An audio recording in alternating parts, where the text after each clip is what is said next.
Welcome to San Diego's most popular local morning news. Good morning, San Diego. You ever wonder how closed captioning works? This is where we do our closed captioning for KUSI. We're going to show it to you. Coming up, we'll learn how certain kinds of machines work. We'll show you that. And if you ever wondered how television closed captioning works, this is our machine. Coming up, we'll tell you how it works, and we will tell you how you can learn how to do it. Stay with us.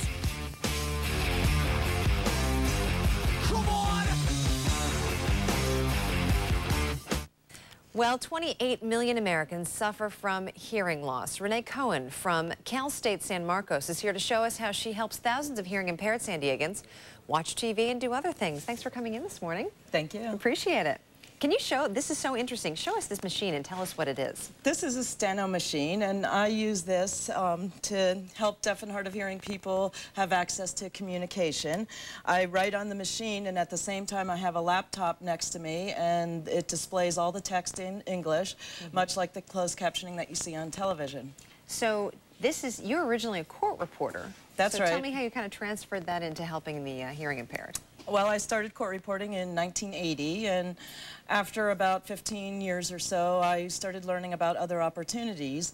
And I first went to San Diego State University, and they happened to have a hearing impaired student that was requesting these services.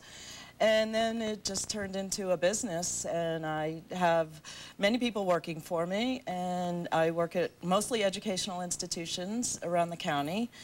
And do you think that people don't realize how many people actually have a bit of hearing loss? Well, not only that, I think people expect that deaf people use sign language, and in fact, only about 10% of them know sign language. Oh. So reading captions is really helpful for them. Yeah. Can we take a picture? You guys, I didn't even ask you this, but inside our control room, is it possible to do that?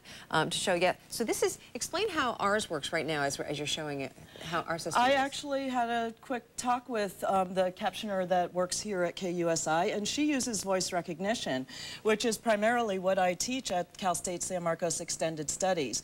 The steno machine that you see here is a difficult machine to master using, and voice recognition is much easier, and the technology is there these days, and that is a very viable option for closed captioning. So she's saying what you said just now, and she's typing it up, and then it's appearing on the screen. That's right. Interesting. And I should try to speak more slowly for her benefit. Well, then I should too, because I speak really, really fast. She's smiling nose. Kristen speaks way too fast.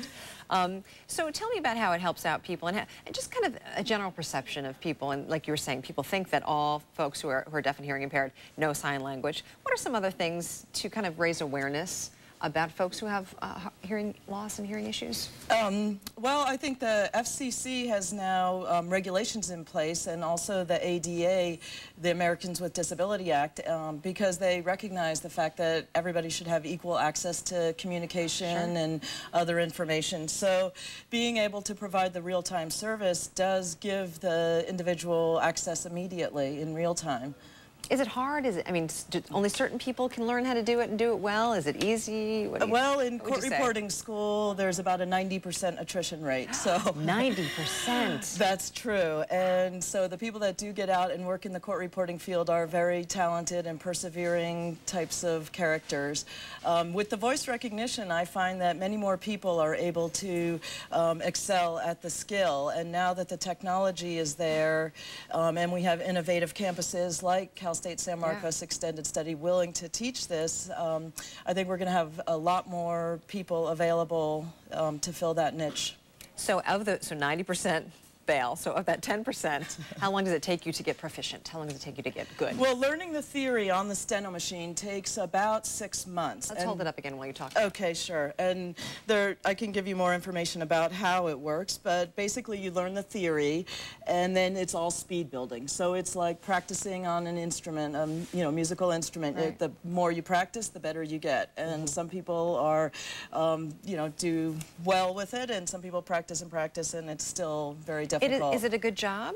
It is very lucrative, and it is, I've learned a lot in my profession, a broad spectrum of people that I get to take their words down, and in the classroom, what I tell some of the people that work with me is earn while you learn, because they go into the classroom and listen to the information, and a deaf or hard of hearing student would sit next to them and read words as they're spoken by the professors.